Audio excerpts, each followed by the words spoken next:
What's up, guys, and welcome back to another Classy Eats podcast. I am so excited about this month's topic. This month's topic is Mother's Day, honoring your mother. And what better way than to have my honorable and amazing mother, Dr. Pamela Smith-Lagan. She is so excited. She can barely hold her composure.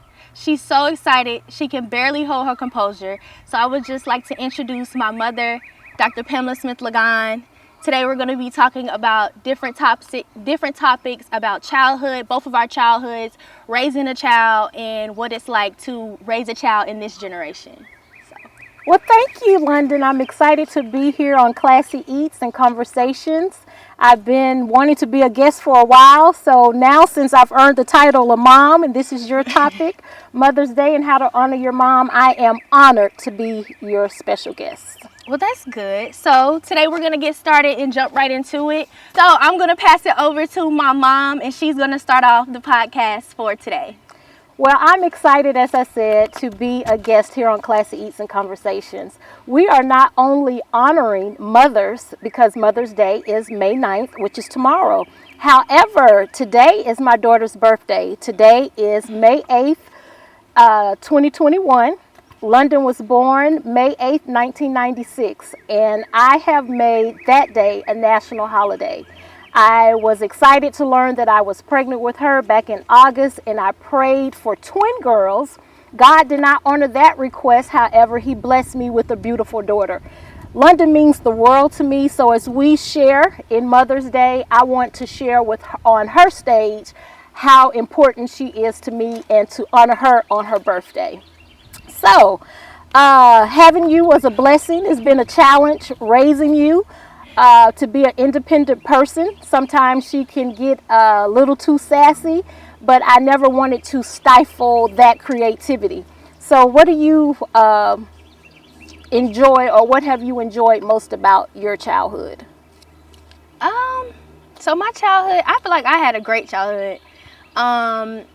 What I enjoy most is that you always try to keep me in different things. I remember going to ballet and dressing up and putting a little bun with the red lipstick on. That was fun because that was my first time getting to put on red lipstick.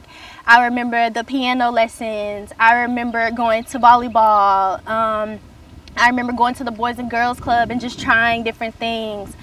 You teaching me different things. Us going to mother and daughter dances and picnics and stuff like that.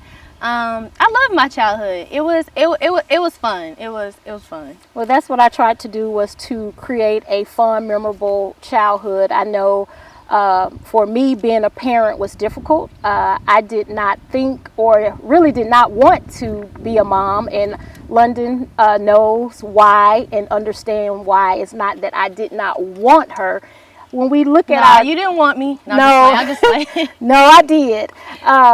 When we look back, or when I look back on my childhood, there were some things that happened in my childhood that made me question if I wanted to be a mother. And if I did have children, if I would be a good mother. So I always went into marriage just thinking that I would just get married and that I would love on everyone else's kids. And I guess your audience may say, well, if you didn't want kids, why didn't you protect yourself not to have kids?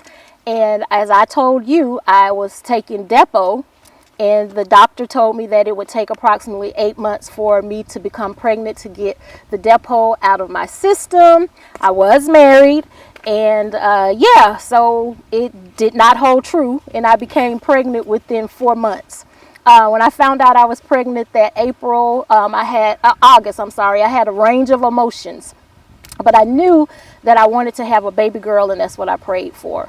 So with you growing up and the things that we have encountered, I've always tried to provide the best for you. I've always tried to expose you to different things, travel, different experiences, so that you will have a vast knowledge, firsthand knowledge of certain things, and you could choose what you liked and what you didn't like. But I have to ask you, what did you not like about your childhood?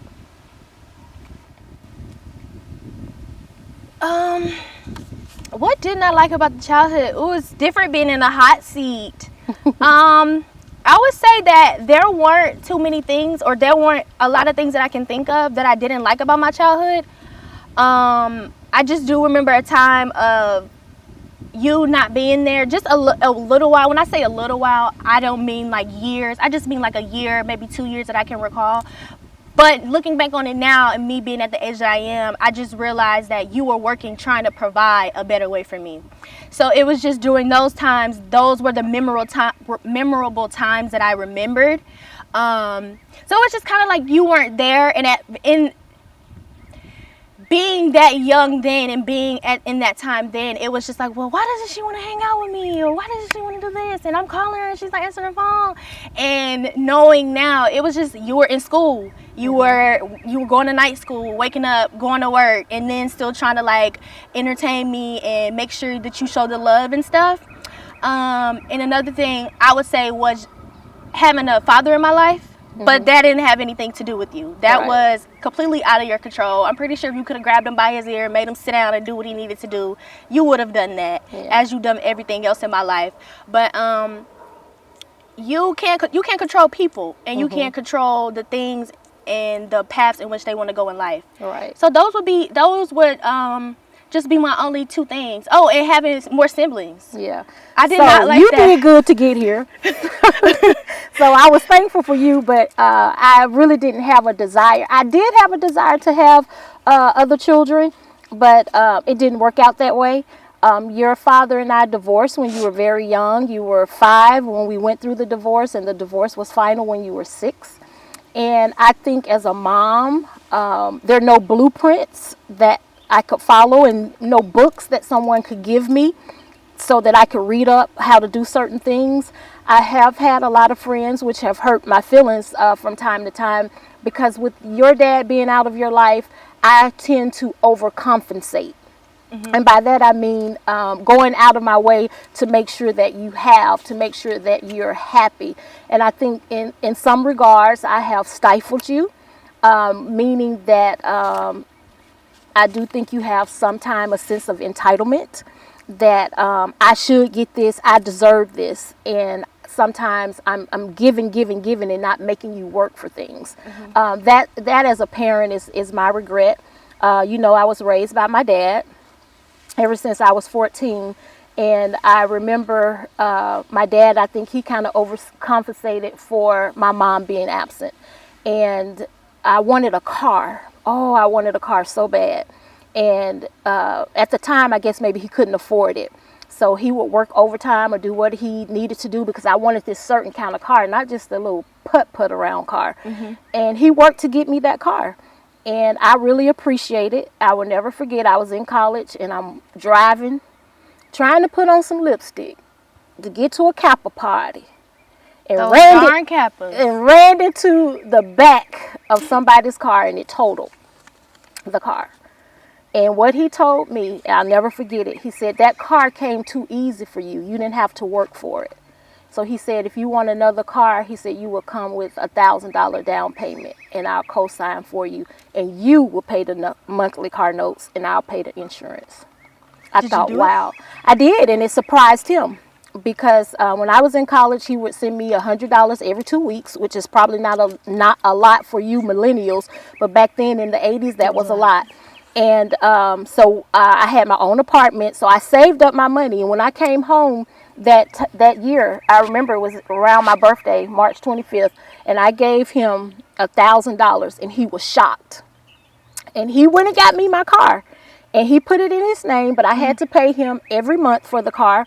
But the thing about it, and I never told him this, and Dad, if you're watching, you'll know now, I could not drive the car. It was a stick. And he asked me, he said, can you drive a stick? I was like, yes. So when we went to pick up the car, the thing was, he was like, I'm driving the car off the lot. And I was like, okay, because I can't drive it anyway. So why didn't you just get an automatic? Because I liked that car, and my friend who's deceased now, her name is Tron, she had a stick. And she used to try to teach me how to drive the car, drive her car, and I just wanted one. But I learned how to drive. It took me a minute, especially going up hills. I would have to pull up the brake and kind of lever it off. And if some people were behind me, I would have to tell them to go around so I have enough room to roll back. But yeah, I said all of that to say that, as parents, we kind of learn as we go. I hope that I have provided the best childhood for you that I could. I do think that I owe you some apologies, and those apologies were or are ever since your father and I divorced, I've always wanted to better myself. And I wanted to do that mainly because he told me it was something that I couldn't do when I wanted to go back and get my master's degree. So I worked really hard. At the time we were married, and to be mean to me, he would not keep you or pick you up from daycare. So I had to rely on other family members. But when the opportunity came for me to get my PhD after we moved here, I used to feel bad because you were a latchkey kid. One of the things that I think of often that brings tears to my eyes, I was in class. I remember this. You called me 27 times. I had 27 missed calls. Oh yeah, let me tell you. So I'm the type that I would call my mom, and I'm just like, maybe like you said, it was the entitlement. I'm just like, girl, you don't have a boyfriend. You don't have any friends. Why are you not answering this phone? You don't have anything to do but to answer the phone. So I would literally call her back to back to back to back until she answered. I remember that. So she called. I had 27 missed calls, and on my break, I returned her call, and she probably was in the sixth or 7th grade.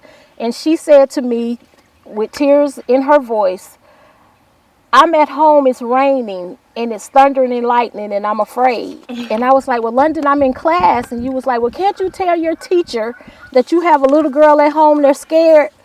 And I would just thought, I can't leave class because I got to take this test, but my baby is at home afraid. So I tried to call a teacher friend of mine that I was teaching with to see if she could come over and sit with you until I got home. I can't remember if she did, but I just remember you calling. And then I also remember telling you, if you let me get this last degree, if you let me get my PhD, which is going to take a lot, when I finish, I'll do anything you want me to do as long as you have good grades and you're doing well in school. And I tried to keep that going. Yeah, keep that up, or you live did a up great to job that. with that. To live up to that. You did to that an outstanding job. live up to that promise. So so having you in my life has been nothing but joy. I do have to tell bad times that I didn't think that we would ever get over. I remember the first time I caught you in a lie. When? And if you have to say when, then that meant it was multiple times. What you talking about, Willis? No. So you remember we were leaving the volleyball game, walking down the hill. I said, London, did you write your paper? You was like, oh yes, I wrote my paper. I was like, you sure? Yeah. So you pulled it up on the phone and you started reading it to me. Oh, I remember this like it was yesterday. Jesus Hey Christ. guys, she was reading this paper, and the words, the vernacular that was in that paper was just so outstanding. Plagiarism at its finest. I was like, if you can construct and write a paper that well, you need to go straight to college. Oh, but she was walking down the hill. Oh, I did write the paper. You don't have any faith in me. I did write this paper. I was like, okay. So when we got home, I had her to pull up the paper, and I printed it out. And although she could pronounce the words, I would say, well, what does this word mean? She couldn't tell me. She would have to read the sentence to get contact clues to understand what she wrote. Come to find out, her and her friend paid somebody to write their paper. So that was my first real anger and first real level of disappointment. Because pretty much you were a good child. You didn't ask to do a lot. You didn't ask to go a lot. Always a homebody. Homebody. You wasn't the type like me to sneak out the house. I never snuck out the house. I never snuck nobody in the house. I was always scared. I snuck out the house and I stole the car a couple of times. Oh yeah, see, you're bold. I would never. Yep, I'll tell you what I did. So they would take the keys. So when they let me use the car, I would go have several copies made. See, it was easier. I had 5 copies made. So when my grandmother would go downstairs in the basement and I knew she couldn't come up those steps real quick, I would run out the front door. And she would be like, I took the keys from them. I got 5 more sets. So yeah, that's funny. So, but yeah, I enjoyed or enjoy motherhood. And now to think that you are 25. Oh my gosh, I have a 25-year-old. I'm halfway to 50. Do I look like I had a 25-year-old? I know, look like I had you when I was 12. Yeah. So what other questions do you have for me? What is the greatest thing about being a mother? I think Let me stop you right there and put a little caveat. I know, like, it's funny to me now, but I know, like, so I remember when I was like in middle school, you said something. I think we had just got done having a creative discussion, also known as an argument, and you were like, and I said something. I was just like, well, why did you have me? And you were like, I don't know. And it was like, everybody thinks kids are an amazing thing. It's not what it's cracked up to be. Yep. Raising kids in this generation is not what it's cracked up to be. Your generation, and each generation, my mom probably said the same thing about my generation. It's just different. The nuances that you have to deal with are a lot different. The things that you have to compete with, drugs, pills. Back then when I was in school, the drug of choice was people hoofing. They would sniff glue to get high. Like glue? Like Elmer's Like glue or super glue or whatever kind of glue, or paint. It was something that they could do with the aerosol and paint to get high.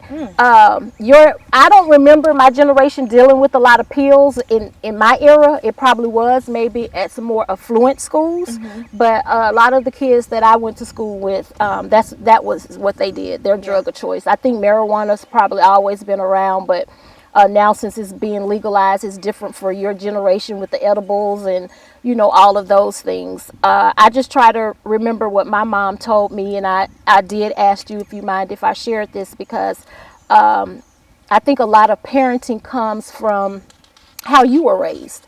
And my mom was in my life the first 14 years of my life, and she somehow went off the beaten path and became a drug addict. And she was addicted to crack cocaine. And so my sister and I, we went to stay with my father. She was in our lives, and she was in and out of our lives a lot. So with me having kids based on that experience and her being removed from my life, I always thought that, hey, I'm not going to be a great mom. And just judging from that scenario is kind of why I didn't want to have kids. So when I did have you, I think the things that I missed from my mom, I tried to make sure that I do with you. And it comes off different because I'm the helicopter mom. I do think sometimes I'm overly involved in your life, but I do think that we're friends. I do have to remind you that I'm mother first and your friend second. And so I think the helicopter mom and trying to overcompensate and things of that sort kind of comes from me missing the things that I wanted my mom to do for me. My mom and I, we reestablished our relationship, as you know, right before she passed away. My mom passed away December the 28th of 2020, which was a shock for me. And For all of us. Yeah, for all of us, yeah. So it was really hard for me, but I was so glad that I got to have so many conversations with her to tell her, hey, I forgive you. I don't hold any grudges. It took me a while to get there because when she came to live with me, I was mean as hell to her. I just didn't want to be bothered. She was just there. But I feel like that had to do like with a lot of like resentment and the things that had happened at past because y'all hadn't had that discussion. Because y'all hadn't had that discussion. Yeah, it was a lot for me to forgive because Chattanooga is so small, so everybody knew who my mom was and everybody knew what she was doing. You could see my mom in July going into the grocery store with a fur coat on. It's hot as hell. I described her as our Whitney Houston of Chattanooga. She just couldn't sing. She just wasn't a celebrity. But everybody knew her, everybody loved her, and everybody had respect for her. Because she was educated and, all of that, I never could understand, why did you do this? What led you down this road of destruction? And she shared with me that she did not feel loved by her mom. She said her and my father had some issues that that had to do with love, that she just didn't feel worthy, and that she didn't feel that she was enough for the people in her life. And she said she was out with some friends and somebody offered her the pipe or whatever, and she tried it, and she told me and relatives that once you take that first hit, Yeah, I remember that. You're always trying to chase that first high. Yeah. And sitting at my kitchen table, she asked me to forgive her. And she told me that I could hang on to the anger and let it eat me up inside. But what she also said is that you're not going to keep beating me up for something that I already asked God to forgive me for. And that was powerful for me. So I had to forgive her for me, not necessarily for her. But when I did, and I'm able to sit across from her and talk to her at dinner, and she's explaining to me, her life and how she saw her life. Not that I understand it, not that I would have made those choices, but I was accepting. And I know that she loved me, and I know that she loved my sisters. She's the one that always encouraged me to go and get my PhD. She always saw the glass half full rather than half empty. And I admired her so much because no matter what she went through or what she done in life, she never lied about it, and she was always transparent. She was like, well, I did this, and this was the result of it. So with your life, I never wanted you to have it, that hard. I always wanted you to know that I was there for you. And it was just a few takeaways that I wanted you to have as well. So I know that we're running out of time. So I'm going to say a few things and share a few things with you. So, a couple of months ago, before you kind of had your little breakup, I had given you that box, and I told you that was your hope chest. And you was like, what is a hope chest? Well, hope chest is something, as I told you, that I wish my grandparents or my mom could have started for me. And it's just a cedar chest box, as you saw. I didn't bring it today. And you put things in your hope chest that you hope for, your hopes, your dreams, and things that you treasured, or treasure. So some things I brought today that I want to share with you. And I want you to put it in your hope chest and hope that maybe when you have a daughter, you can share this with your daughter or with your husband. One of the things that I've always done is that I kept a book. This is starting from kindergarten all the way up to 12th grade. And it's going to have pictures and all of these things, some of your work and that you've done throughout the years that I want to give you to put in that hope chest. Some other things that I have are back here. So I'm going to just kind of grab one of the things. Oh, I left one in the car. One of the things that I wanted to give you was this. And I want you to pull the top of it. Just pull it. There you go. Keep pulling, keep pulling. You don't have to pull it all because it is a lot of money in there. And I'm giving you that to represent savings. I struggle with savings. If you know me, I struggle with savings. But I want you to know that you always have to save. I introduced you to Edward Jones. That has been a blessing. Oh, do you remember what age you met Edward Jones? Edward Jones, I remember meeting them, was it 11th grade? About 11th or 12th grade. Yeah. I took her to Edward Jones. And I was like, we have an appointment with Edward Jones. And she was like, who is Edward Jones? I said, you'll see when we get there. What I tried to do, I started her off with $1,000 in an Edward Jones investment account. Generational wealth, people. That's what we're going for. Investment account. And because I read that if you put $1,000 a year, starting at age 18 up until a certain point, if you put it in and let it work aggressively, you can be a millionaire by the time you're 30. 35 maybe. So as you grow up, I want you to learn to save. Don't let people tell you that money doesn't buy happiness. It doesn't, but it makes life a whole lot easier. It depends on how you accumulate or where you get your money from. That will determine if it's evil money. Not all money is good money. I was just gonna say that all money is not good money. But always remember to save. Always remember to keep contributing your money to your 401k, to your Roth accounts. So my goal for you is to see you retire at 55. That's the ultimate goal, is for you to retire at 55, 56. The other thing that I have that I want you to put in your hope chest are just simple additives. And this one says, is my little prayer box. I always have a prayer. London, you cannot do anything if you don't have a God. Whenever you are confused, whenever you feel sad, whatever you're going through, it's a verse in the Bible that will lead you on the right path. So I always have a prayer. I hope when you get your house, you'll continue to have faith. Always have faith. Hebrews 11:1, people do not forget it. Hebrews 11:1. What does it say? Do you remember? Now, faith without works is dead. Oh no. Dang, why'd you ask me Okay, that on the spot? I was literally about to. I was about to say it.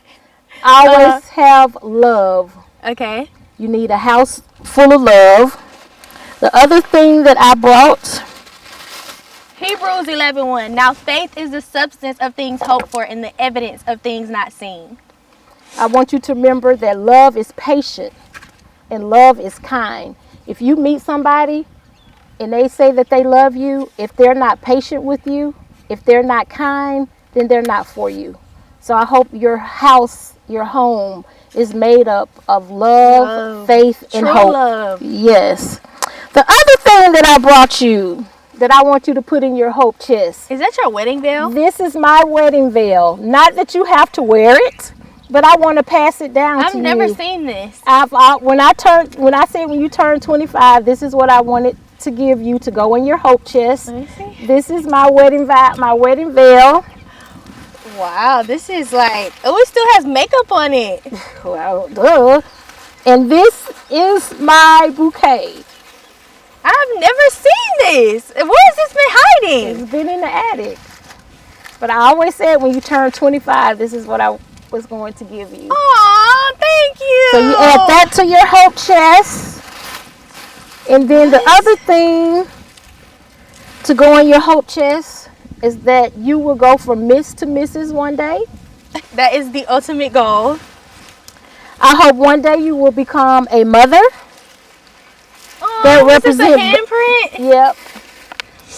And then this is right here is that I hope you find your happily ever after.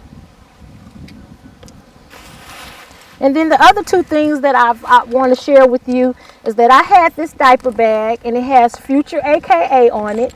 You made my dream come true on April the 22nd, 2018 when you became my soror. Shout out to all my sorors. So I hope that one day God will bless you with a little girl. Although your name is on here, maybe you can add this to hers. And this will be her little diaper bag, and it says Future AKA. I remember this. The other thing I want you to add to your hope chest is that love is very important, and I just want you to be adorned with love. I know that's like your biggest thing for me is to find that special someone, because you always say, I don't want you to be alone like me. Yeah, I don't want you to be alone, but I do want you to continue to travel. And hopefully your travel will help you find love, or you'll find love on that journey. How about that? Yes. And then my last thing that I want to give you was a little pea coat. That was your little coat that you wore for maybe since you were 6 months to maybe 9 months. And I kept it, and I hope that you'll be able to pass it down to your daughter. Now, before we wrap up, those are things that go in your hope chest.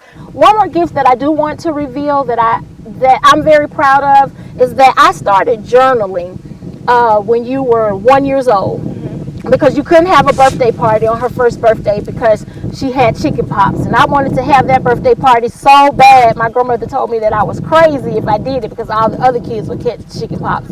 So what I did the year she was born up until she turned 1, I started to journal, but it got to be too much. So what I did each year, I took a card that said you're turning 1, you're turning 2, and I would summarize what you did that year, what fun or what things that stuck out in my mind. I wrote them in that card. So you have 25 cards to open. Oh, wow. And each one will depict or will tell a story about each year of your life that year. So I'm excited for you to read I'm them. excited to open it. I'm Yeah. excited. Well, any other questions you have for me?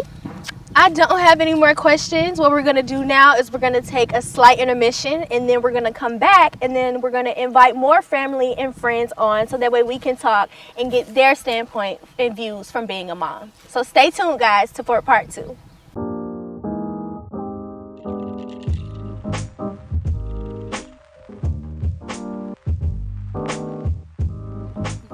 Welcome back, guys, and welcome back to part 2 of our Mother's Day edition Classy Eats and Conversations podcast. I'm your host, Lundino, also known as Chef Dino. I have my mother here, Dr. Lagan, and we also have our families and friends as well here, their mothers and daughters as well. So I'm going to allow them to introduce themselves, and then I'm going to have my mom take it away. So we want to start with Jalecia. I'm Jalecia, and this is my mom. Chandra Clinton. I'm Anicia. This is my mother, Alicia. Well, I am excited again to be here on Classy Eats and Conversation podcast. And this is London's Mother's Day edition. And the premise here is to talk to mother and daughters and talk about our relationship with our daughters, what we have told our daughters over the years, and our hopes and dreams for our daughters as well. I know myself, along with Miss Clinton, we have recently, I am so sorry, myself, Miss Clinton, and Alicia, we've all three have lost our mothers over the past 2 years. Mine's as recently as December the 28th, 2020. August 5th, 2020. July 29th, 2019. 19. And so we're motherless. This will be Alicia's second Mother's Day, if I'm not mistaken, without her mother. And this will be our first Mother's Day without our mothers. So we just want to have a candid conversation while we are sipping on this Corbel. And we're just going to talk about what we told our daughters, some of the things that anger us about our daughters, and again, what we hope for them in the future. So, again, welcome to Classy Eats and Conversation podcast. I am Lundino's mother, Dr. Pamela Smith-Lagan, and we are here with 2 other mothers and 2 other daughters to have a candid conversation as we represent Mother's Day. So, to start it off, tell us a little bit about yourself, the Clintons over here. Oh, I'm a mother of 3. I have 2 sons and a daughter. Jalecia is the middle child. I've been working in public health for over 23 years. Okay. Yes. Yours? Well, we got the daughter. Oh, I'm sorry. Go ahead. Oh, me? Jalecia. Are we doing 30-second pause? Okay. Okay, my name is Jalecia. I'm 25 years old, and I'm currently working with nonprofit. And I've known London and Miss Pam for about 10 years? I met them 9th grade year, freshman year. Yep, freshman. And I'm Alicia Kilgore, and I have 3 kids. They're adult children. I have 2 sons. One just turned 31. She has to help me keep up with the ages. One's going to be 26 in August, and she just turned 22 in March. And you all know I am London's mother. And of course, this is London. I have to tell a funny story. Alicia and I went to college together. I didn't know her in college. I used to see her around college, and I thought she was mean as hell. And I met her through a mutual friend. Her name is Valerie, and we have been fast friends ever since. I consider her one of London's godmothers, and I consider her daughter my goddaughter. We are extremely close, and the fun tidbit is her birthday and London's birthday are on the same day, which is May 8th. I fuss at her because her daughter's birthday is in March. My birthday is March the 25th. Her daughter's birthday is March the 13th. And wow. I just really think if she was really my friend and was aspiring to be my friend, even though we didn't know each other, she could have held them legs closed to the 25th. Wow. So that's kind of the running joke. So we'll start with the Kilgores. Okay, we gotta let my baby. Oh, I'm sorry. 30 Look, seconds. she's Let her so eager. Okay, well, my name is Anicia, and I am a senior at the University of West Georgia. I'm studying early childhood education with a concentration in special education. So, yes, I'll be teaching somebody's babies one of these days. Ooh, baby mine. What? She said maybe mine. I mean, in the future. But she said special ed. Oh no, but she said childhood education. With a concentration in Okay, special the ed. special ed is for the more money. I don't know if I'm going to be teaching special Oh, ed. okay. Yeah, because I was gonna say I took childhood education classes at RCA. So yeah, it's just not special ed. Oh, okay. But Well, enlighten the educator with the PhD. oh, Okay, so let's start with the Kilgores. Tell me, what does it mean to be a mother? Well, and I guess it's for everybody is different what it means to be a mother, but to me, I don't remember what I did when I wasn't a mother. I don't even know what I did when I went home. I'm like, okay, what did I do? Just go sit and look at the walls. So to me, being a mother means it's pretty much life for me. You know, it's my life. It's what I do. I want to think it's what I do best. I hope. I don't know what my kids would say, but that's what I think. Oh wow, that's a big one.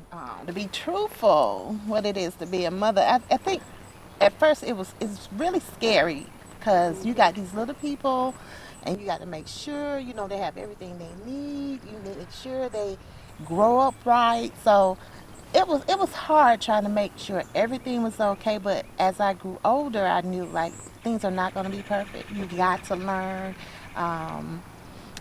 Trial and error. So the thing is, I just tried to do the best I could, provided them the tools and the foundation to try to be successful in life. So that was my main goal as being a mother, and just being there, being a mother. And then as they grew older, now I see us more as friends, more than friends like that. But before then, just strictly a mother, just trying to make sure they grow up correctly, make sure they have the Lord, know the Lord. And it was hard. It was a hard test because you just kind of like, am I doing this right? Right. Are they going to grow up okay? Yeah, so that was for me. So did you always want to be a mother? Or was that kind of your path for both of you all?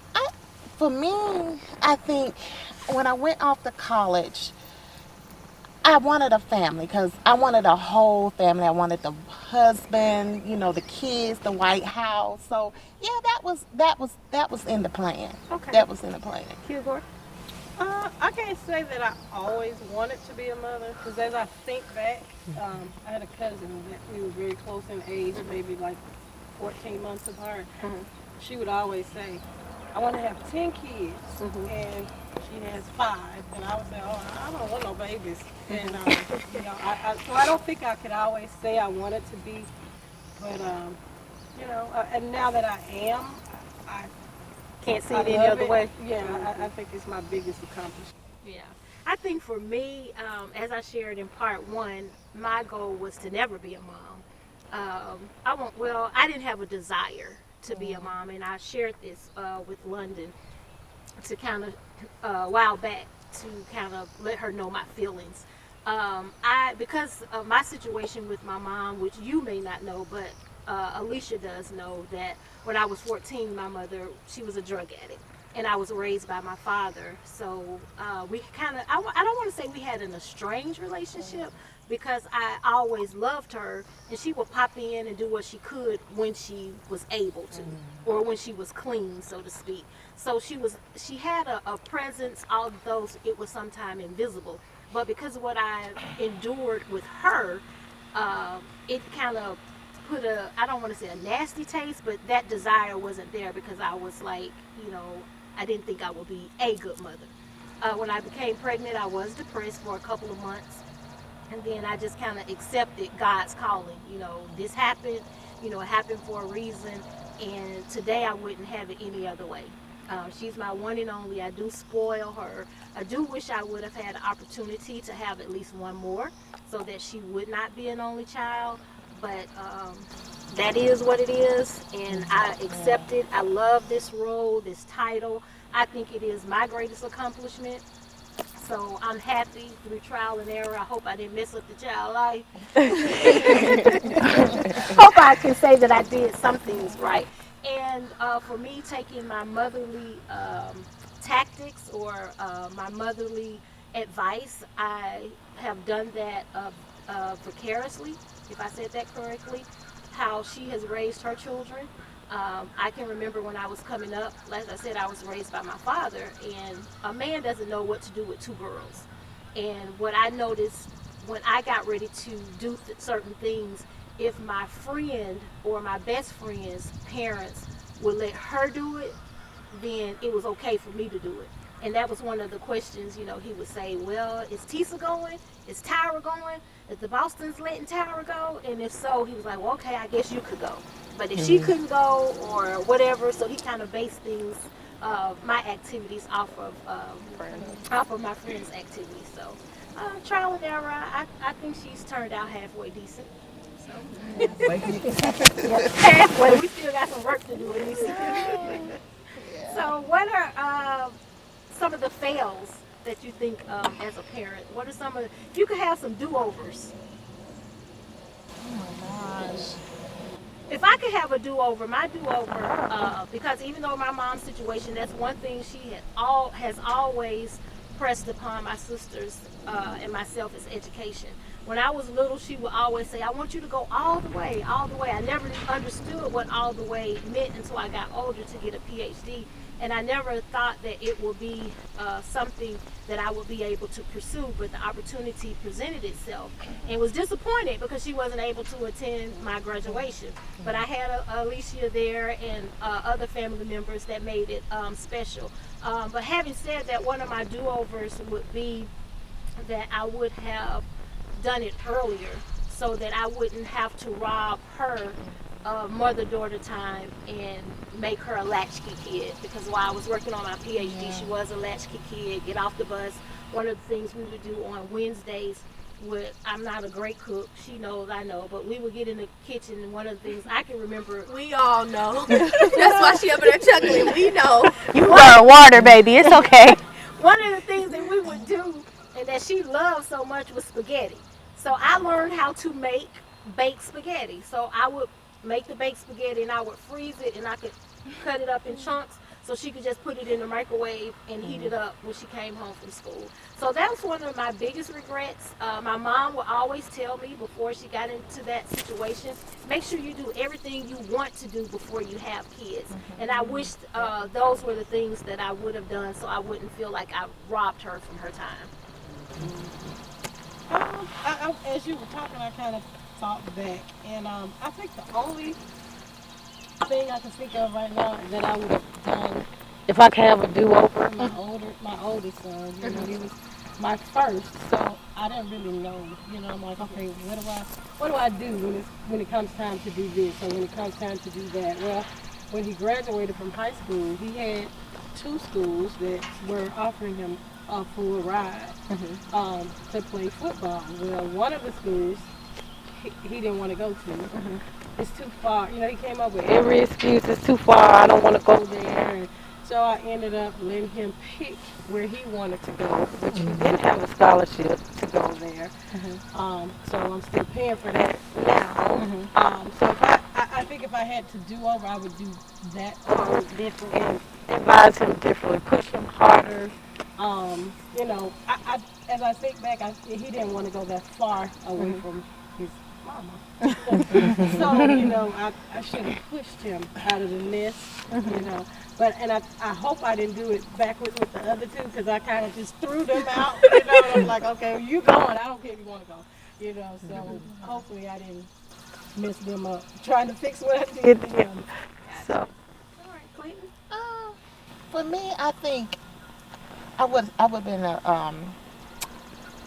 start over again. For me, I think I should have been a stay-home mom. I think I should have not worked. I mean, your kids really, really need you growing up. And also, I think just not being so structured, just giving them more creativity. It's like I brought them up, okay, look, we're gonna look at these options, we're gonna pick the best option, regardless, just like going to college, you know, you need to pick a major that's you're gonna come out, you're gonna have a job, not your passion. I think if I can do over, it would be like go with your passion.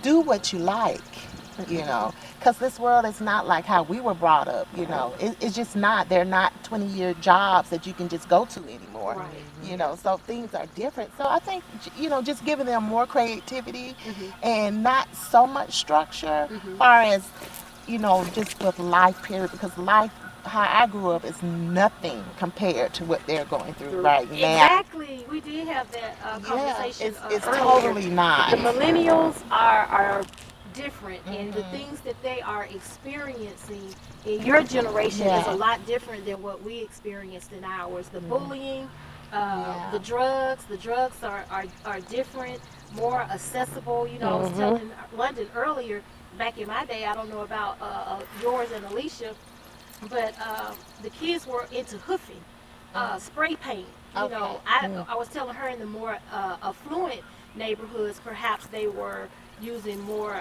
peels or things like that, but because where I was from, I don't think they were able to get a hold of peels, and if so, we didn't know about it.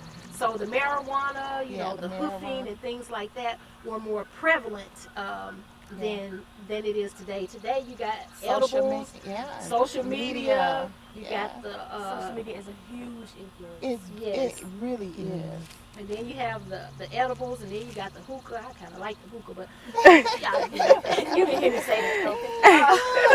Okay. So that was kind of the nuances that they're dealing with. But I want to kind of turn it over to you all, to the millennials. So, what do you love most or hate most about your mom? I'll give you a minute to think. I could go if you got nothing off the rip. Oh, go ahead. I'll go. Go ahead. Okay, everything I love. I was gonna start with what I didn't like, but I don't really know too much that I don't like. Oh, you do? I do. I love the fact that my mom is. I wish she wasn't such a helicopter mom. I love that about her, but sometimes it's just too much. You know what I mean? It's just like always hovering over me. Why are you looking at Alicia? She's looking at you like, save me. Agree with me. I know. Go. No, but it's just it can be very overbearing. Just always on me, always making sure, well, did you do this? Did you do that? So it's like sometimes it's like I tend to take a step back and I'm like, well, I don't have to do this because I know my mom would do it. So it's just like, just letting me be me and letting me I know that you grew up differently from me, and your parent wasn't really there for you in the household. So it's like you're trying to shield me from that and make sure that I have everything that I need. So it's like you're on me and you're helicoptering me so much that you don't even allow me to make mistakes. It's kind of just like, you're going to do this, you're going to do it that way. And then if I don't do it, it's like, well, why didn't you do this? I told you to do it this way. I need you to do it that way. Well, I didn't want to do it that way. I wanted to do it how I wanted to do it how I see fit, or how I felt that it needs to go. I know that you shield me from some things, but some things I need to understand. Hold on. That's a 9-minute mark?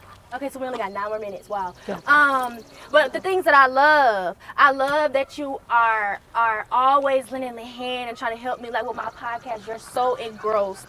I love how you're always there. You're just always there. I can call you at the drop of the hat and you're going to do anything. You're like my #1 best friend. If I know nobody in this world is going to do something for me, I know you're going to do it. And I know you're going to pull up with bows and arrows and ready to shoot who needs to be shot. But those are the 2 things for me. But you gotta let them go. Okay, go ahead. Okay, well, I'll start with what I like. My mom's very understanding. She's like, you can call her at any time, you know. What I don't like is, well, we're kind of cool now. Growing up, it was a love and hate relationship. Right. So tell us a little bit about that love-hate relationship, because I want to compare it to ours. I mean, What? it was. Oh, sorry. My turn. See, my turn. Okay, go I, ahead. I grew up with brothers, all brothers. I'm the only girl. So, of course, I got all the heat, you know, more strict. You need to do this, you need to do that. But the brothers, they can do anything they want to do. You Well- feel like that, Elise? I actually don't feel that way. Okay. I feel like it was equal across the board. The only thing I feel like with her expectations for me were higher, like grades in school. I feel like she expected me to get A's and B's because that's how I started off. And then when I got that first C, it was like I'm disappointed because you are my honor roll student. So that's how it was for me. But And I I feel take like that word. Ryan and Dravian, they had been getting C's and B's, so she Right. wasn't really. Yeah, and I just asked because you two are the only girls. Oh, yes. But yeah. for me, I'm the baby, so Okay. I got baby by my mama, my daddy, my two brothers. So I never felt like, I had to do more because they were giving me everything. Okay, Yeah. go ahead. I was hard on her. Jaleesa was the only one who I didn't help her with her homework. I expected her to do everything. I wanted her to go. That's what I'm saying. I had structure. I wanted her to grow up to be independent. I didn't want her to depend on anybody. I wanted her to be able to be successful. You know, she had a tutor all the way up through 12th grade for math because I couldn't do math. And I wanted her to be pretty and smart and pretty. So that's why you were Yes, I know. I was hard on her. I was You very did a hard great on her. job. She is indeed pretty and indeed smart. Yeah. And So- very independent. Very independent. You know, Y'all were I some knew the independent women. yeah, and I wanted her to be able to have a career that she would, that she can take care of herself. You know, and I do know. Oh, don't cry. You gonna make me cry. You on camera. I know. you know. We want the rawness. Yeah, because I just felt like, I just wanted her to be successful, and I know I was very hard on Jalecia, very hard to the point with her clothes, just everything. I didn't want her to be a hoochie mama. Don't get me started on clothes because she picked out my clothes in Yes. every outfit up until I was in the 10th grade. She picked out all my Exactly. outfits. She, Under everything. It Yeah. was picked out by her. And I had a little cubby from Monday to Friday. And all them clothes was in there. I used to get so mad. because she when didn't I want used you have to go look. to school. She didn't want you to look like a little I mean, hoochie when we mama. be in the school Yeah. system, you You know. know, you Yeah. just had to. Just going to pick out clothes. I remember her. Somebody took her shopping. It was like she had to bend over to make sure to see her crack just with jeans. So yeah, I was strict on her more than the boys. But at the end, you never had a curfew because you were responsible. You were able to come in. I trusted you, Yes. even though You know, I know, but I didn't know, what was, but she, yeah. So if I had to change her, I probably would have given her a little more freedom and everything. But I just wanted her to be smart and pretty. I just didn't want another pretty face, Right. Yeah. Yeah. Exactly. And nothing upstairs. So yeah. Yeah, it's funny y'all talk about clothes because she still at 22 will ask me, "Can I wear this? This look okay?" And I'm like, And she does the same thing. when you talk about how we grew up different, we were not Right. built like they Like you all are these built. days. Nah, they Yeah. built different. They coming out the womb with BBLs. yeah. I mean, grocery store and a 50-year-old man. I'm like, Honey, that's a baby. go get your bread and go on the aisle. Right. Yeah, they get bolder. And it was hard to find clothes that were not grown To up. keep them to age be appropriate. appropriate. Exactly. Yeah. It really was hard. And that was my thing. Oh, okay. That was my thing that I didn't want to expose her to too much too early. For me, I saw, again, with my mom and her situation, I saw a lot of things that I don't think that I should have seen at that age. And I've always tried to shield her to that little girl. You're 10, so let's do 10-year-old stuff. Okay, you're 16, let's do 16-year-old stuff. So I always wanted the things to be age appropriate and not out of content, for her. I think Exactly. Oh, Sorry. I think you did a great job with that, because I'm looking back now, and I'm just like, some of my friends, I would invite them to certain places, and they're just like, well, girl, I already did that. You just not doing it. I did that when I was 15. I'm like, yeah, that's your problem. But it's just like, I've noticed that some of my friends, as they're older now, they are admitting that some things that they done when they were younger, they wish they would have saved for it now, because it's just like, They have nothing to do. I don't have anything to do. Anything to look forward Anything to to. look forward to. So it's like, now being at this age, it's just like, well, all my friends have done everything, so I'm experiencing stuff the first time. So it's just like new to me, and it's exciting. So I'm glad that you were able to shield me away from certain things. So what are your hopes for your girls? For the future? What does the future look like? I just want her to be happy and find a career that makes her happy. And it's all not about work like I used to think. It's not about work. It's about finding your passion and finding a balance. So what have you told your girls about, like, marriage and boyfriend, dating? Oh my gosh. Turn on the lights. She said, turn on the lights. Turn on the lights. Turn on the lights. I think what I remember. What does that mean? You need to see what you're getting into. I just wanted to hear you say it. I think, remember when we went to, was it Zaxby's or somewhere? I can't remember what store. I set her down. It was like, you don't want no what, when, and why, boy. You just don't want a what, when, and why. What is he doing? Why hasn't he called me? You remember that? Yeah, I just didn't want her to get the okie doke. You know, it's like, you need to pick. It's your choice.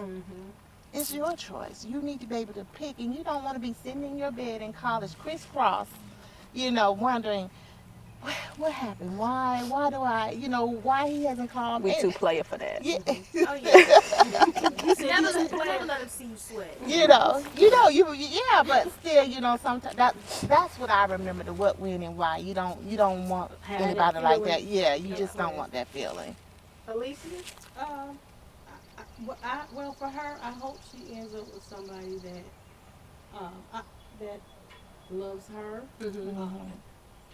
I remember my old lady told me, make sure whoever you marry Loves you more. loves you more than you love him.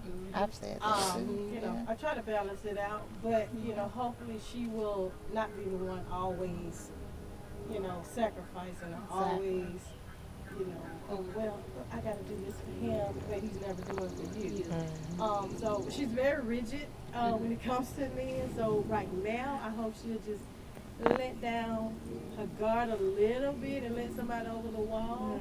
Because everybody that comes over the wall, she punch them and throw them back over. So, they breathe the wrong way. They ain't wrong. honey, I don't talk to him no more. I'm like, well, what about the little dude? Oh, honey, I don't know. I don't talk to him no more. So Yeah, he blinked wrong. I don't like that. I was like, His birthday. So I just Real hope that particular she'll these end up days. with somebody, like I said, that loves her, respects her, somebody that pushes her up, that treats her as a queen. Yeah, that's my desire for her, that she'll find love and happiness, somebody that will be patient when it comes to love, not rushing her into things that she's not ready for. I tell her all the time, if somebody really likes you, they're going to be patient with you. They're Love is patient, love is kind. Yep, love is patient, love is kind. They're not going to be quick to leave you and move on, to the next. Because if somebody truly loves you, they have to process, that information before they can move on to the next relationship. So I just hope she continues to take her time. What advice has your mother given you that you will pass down to your daughter? I would say being pretty and dumb. Don't do that. Pretty and smart is the way to go, because there's a lot of females, especially when you go to college, you learn everybody's raised differently, and it's just really some pretty people out here, but they empty up there. Yeah, it's nothing up there. Like, it's just like, how did you even get this far? Yeah. What about you, Anissa? So my mom always tells me that you have to love yourself and the skin that you're in, and that's something that I want my daughter to take, because I have a lot of insecurities, and then when I go out with other friends, I'll be like, oh, their outfit is better than mine, or they look better than me. But I have to understand that they're not me. They don't dress like me. So you have to love yourself and who you are before anybody else can even love you. If you're not loving yourself, if you're not confident in yourself, then what makes you think that somebody's gonna tell you, "Oh, you're beautiful"? You're not gonna even believe it. Right. Of course. So unless you believe in yourself that you're beautiful, then you know. Nobody else will. Yeah, I love that. That's a great one. I feel like a lot of people out there should understand that. Definitely have to love yourself first, and me as well. So a little piece of advice that I took from my mother that I would like to pass on and instill in my daughter would be forgiveness. That is a big thing for me. I don't know if it's me being a Taurus or just me being stubborn, but I tend to hold on to grudges. And it's just like once somebody does something to me, I'm very quick to cut them off without no explanation, block them. And I need to learn that you can't do that. Just you can't just exit people out of your life. There has to be some type of explanation. You just need to learn how to forgive, being able to forgive. And once you're able to forgive, you're able to completely move on from the situation. And it makes you become a better person, and that way you don't have to harp on any like bad feelings, grudges, or unwanted emotions. So that would be my biggest thing is forgiveness. But I would like to thank you so much to my Klassy followers for tuning in to this Klassy Eats podcast. I would also like to thank my panelists for attending, and I hope you guys had fun. It was amazing Yes. having you on. My mom as well. Thank you for being here. We love you guys. Don't forget to like, share, comment, subscribe, and tune in next month for our June edition where it will be my birthday vlog.